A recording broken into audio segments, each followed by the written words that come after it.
como sacolas biodegradáveis pode cair no Enem.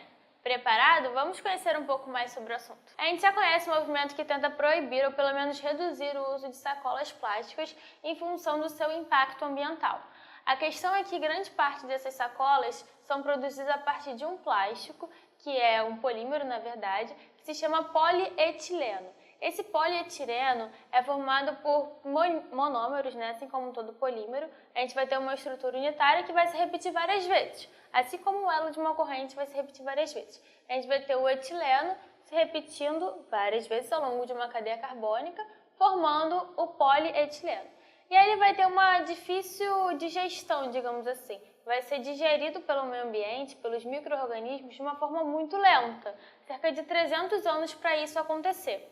E uma das alternativas que se tem atualmente é o uso de sacolas oxo-biodegradáveis. Vai ter a mesma estrutura, vai ser polimérica também, mas a gente vai ter um metal atuando como um catalisador dessa reação de oxidação do nosso polímero. Vai transformar a molécula em partes menores, moléculas menores, para então ser biodegradada por micro-organismos, ou seja, naturalmente, Então, esse é o assunto que vai ser dessa questão e vamos ao nosso enunciado.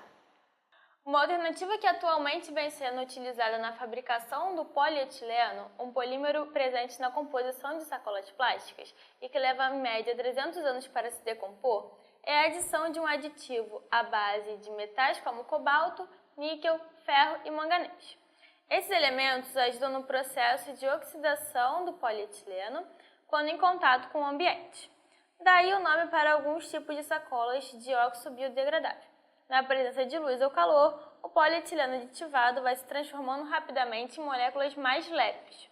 Com isso, reduz o peso molecular a tal ponto que os micro-organismos presentes no solo possam completar a quebra da estrutura química, transformando tudo em água, CO2, biomassa e restos dos aditivos.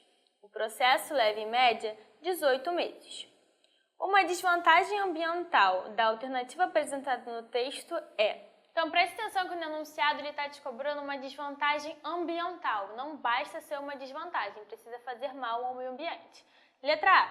Decomposição de novas sacolas produz um gás estufa que não é produzido na decomposição das sacolas usuais. Quando você lê gás estufa, você vai ver aqui no texto que você tem o CO2, o gás carbônico, ele também vai ser liberado pelas sacolas usuais. Você vai ter a decomposição de uma cadeia carbônica, você vai ter isso reagindo com O2, formando obrigatoriamente CO2 e água. A menos que a reação seja completa, vai formar o monóxido de carbono, mas que também vai ser um gás estufa. Então você vai ver aí CO2 sendo produzido pelas duas sacolas.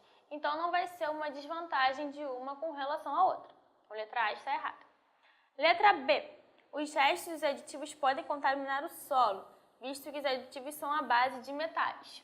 Aí o texto vai te dizer que esses aditivos são à base de cobalto, níquel, ferro e manganês, que são metais de transição. E ele vai te dizer também que depois da reação, que ele se transformar em moléculas mais leves, vai ter a quebra da estrutura química, transformando tudo em água, CO2, biomassa e restos dos aditivos. Ou seja, aqueles aditivos com os metais vai permanecer no meio ambiente e isso pode gerar um desequilíbrio, não vai ser legal. Então é uma desvantagem ambiental. Letra B está certa. Letra C. A quebra da estrutura química do novo produto é mais lenta do que a do produto anterior. O texto fala que a do produto novo é de 18 meses, do produto anterior é de 300 anos. Então a gente entendeu que a C não está certa. Letra D. As sacolas antigas eram biodegradáveis, enquanto as novas são oxo-biodegradáveis. As antigas não eram biodegradáveis, certo? Elas eram degradáveis, mas demorando muito tempo para que essa reação aconteça, 300 anos. Então a D também não está certa. E a letra E, a degradação das novas sacolas só acontece com a catálise de luz ou calor. É verdade que só vai acontecer nessa presença de luz e calor, ou seja, uma temperatura específica, mas isso não é uma desvantagem ambiental, tá? Então até poderia ser um lado ruim dessas sacolas, de ter uma condição para essa reação acontecer, dessa decomposição acontecer, mas não vai ser uma desvantagem ambiental, tá? Então, gabarito é letra B, por causa dos metais que vão ser eliminados, que vão fazer parte desses aditivos. Então, essa é uma forma que as sacolas biodegradáveis ou oxo-biodegradáveis pode cair no Enem. Tenta ler a questão de novo para entender mais esse conceito, pensar no que são polímeros, o que acontece quando ele sofre uma decomposição e boa sorte!